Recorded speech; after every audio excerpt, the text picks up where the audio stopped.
আসসালামু আলাইকুম সুপ্রিয় দর্শক, আজকে আমাদের যাত্রা হচ্ছে নর্দার্ন সাইপ্রাসের চাতালকই শহরে, গির্নে থেকে একটু দূরে চাতালকই শহরে।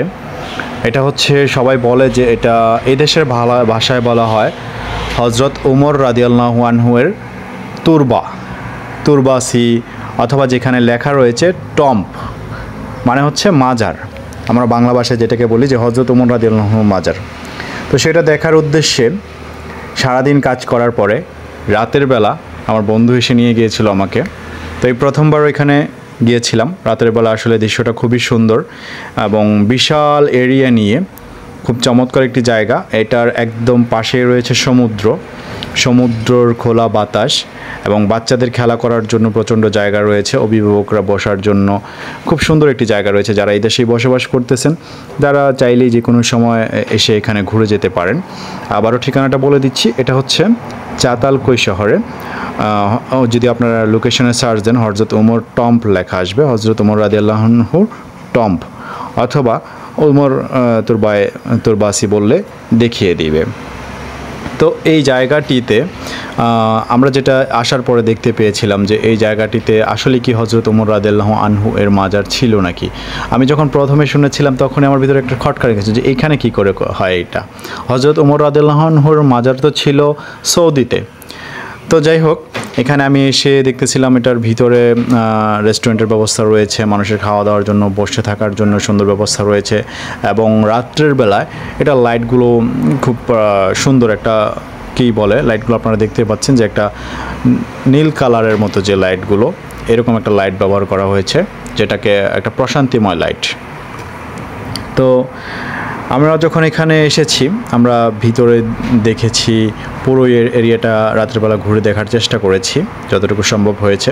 এখানে অনেক বাঙালি, পাকিস্তানি, অনেক দেশের মানুষ এবং যারা পর্যটক রয়েছে দেশে ঘুরতে আসে তারা রয়েছে। এই যে দেখতে পাচ্ছেন সমুদ্রটা কিন্তু একদম সাথে অ্যাডজাস্ট, এরকম সমুদ্র শীতল হাওয়া এই গরমের সিজনে আপনাকে একদম শীতল করে দিবে। রাতের বেলা হলে আসলেই কিন্তু শহরগুলো জেগে ওঠে। দেখুন বাচ্চারা কি সুন্দর করে খেলা করতেছে। প্লেগ্রাউন্ড মানে এটা হাঁটার জায়গা, তো এখানে টাইলস করা রয়েছে। বাচ্চাগুলো খুব সুন্দর করে এখানে হচ্ছে, এই বাচ্চাটা সাইকেল চালানো শিখতেছিল এখানে। বাতাস এবং কি সুন্দর করে সমুদ্রের ঢেউগুলো কিনারায় এসে আছড়ে পড়তেছে, দেখার মতো, এবং এটার যে একটা শব্দ উপভোগ করার মতো।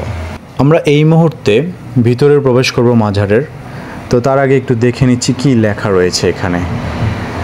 এইখানেও অনেক কিছু লেখা রয়েছে, কিন্তু এই তো কিছু পড়ার মতো হচ্ছে আমার এখন সেই ধৈর্য শক্তিটা নাই। আপনাদেরকে দেখিয়ে দিচ্ছি, আপনারা পড়ে নিয়েন।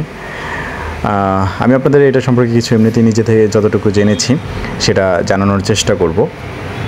দেখেন এখানে আসলে কি বলে এটার সম্পর্কে, ইতিহাস সম্পর্কে, মানে এখানের মাজার সম্পর্কে বিস্তারিত লেখা রয়েছে ইংরেজি ভাষায়, গ্রিক ভাষায়, এবং এখানের যে সাইপ্রিয়ট যে ভাষা, তুর্কির ভাষা, সে ভাষায় লেখা রয়েছে। এই যে দেখেন হজরত উমর তুরবাসি, এটা হচ্ছে স্থানীয়ভাবে বলা হয় হজরত উমর তুরবাসি। তো আমি ভিতরে প্রবেশ করব এখনই। এই হচ্ছে ভিতরের দরজার উপরে লেখা রয়েছে যেটা আরবি ভাষায়। তারপরে এখানে আরবি ভাষা আরও অনেক কিছু ক্যালেন্ডার টানানো রয়েছে, যেগুলোতে অনেক কিছু লেখা রয়েছে। আর মহিলাদের জন্য যারা নামাজ পড়তে চায় তাদের জন্য পর্দা দিয়ে এরকম ব্যবস্থা করে রাখা হয়েছে আলাদাভাবে। যারা এখানে মাজারের ভিতরেই হচ্ছে অনেকে নামাজ পড়তে চায় তাদের জন্য। এছাড়াও এক্সট্রা মসজিদ রয়েছে যেখানে পুরুষরা নামাজ পড়ে, এবং এদেশে অনেক জায়গায় হচ্ছে অনেক মসজিদেই মহিলাদের নামাজের ব্যবস্থা রয়েছে। দোতলায় মহিলাদের জন্য, নিচতলায় পুরুষের জন্য। একই মসজিদে এখানে প্রায় সবগুলো মসজিদেই মহিলা পুরুষ একসাথে নামাজ পড়তে পারে। মানে একসাথে বলতে হচ্ছে মহিলারা উপরের তলায় এবং পুরুষরা নিচতলায়। তো এভাবে হচ্ছে তারা নামাজগুলো আদায় করে এখানে প্রায় মসজিদেই। এখানে লেখা রয়েছে কি বললো ইউনো, আমি দেখানোর চেষ্টা করতেছি। এই হচ্ছে সেই কবরগুলো। এটা কিন্তু এখানে 1টা 2টা 3টা 4টা 5টা 6টা কবর রয়েছে, খুব সুন্দর করে সবুজ গিলাপে একদম চকচকে দামি কাপড় দিয়ে, মসলিনের মতো দামি কাপড় দিয়ে এগুলো কিন্তু সুন্দর করে সংরক্ষণ করা হয়েছে। এবং দেখতে পাচ্ছেন যে উপরে সুন্দর একটা লাইট কালার ম্যাচিং করে মাজারটাকে সাজানো হয়েছে। তো এখানে অনেকেই আসে, নামাজ পড়ে, যার যার মনের বাসনা নিয়ে দোয়া করে। তো আমাদের বাংলাদেশেও কিন্তু এরকম অনেক মাজার রয়েছে। তো এটা বিদেশের মাটিতে এখানে মাজার থাকবে সেটা আমি ভাবি নাই, যে বিশেষ করে এই দেশে নর্দার্ন সাইপ্রাস একটা দ্বীপ রাষ্ট্র সেখানে। আর এটা হচ্ছে মসজিদটা অনেক সুন্দর, যেখানে 5 ওয়াক্ত নামাজ পড়ানো হয়। তো এই যে উপর থেকে আমি দেখানোর চেষ্টা করতেছি, চমৎকার একটা ভিউ আপনারা যদি দেখেন, এবং যারা আশা করি এই দেশে রয়েছেন তাদের জন্য খুব ভালো লাগবে। তারা আশা করি এখানে আসলে খুব কি বলে এনজয় ফিল করতে পারবেন।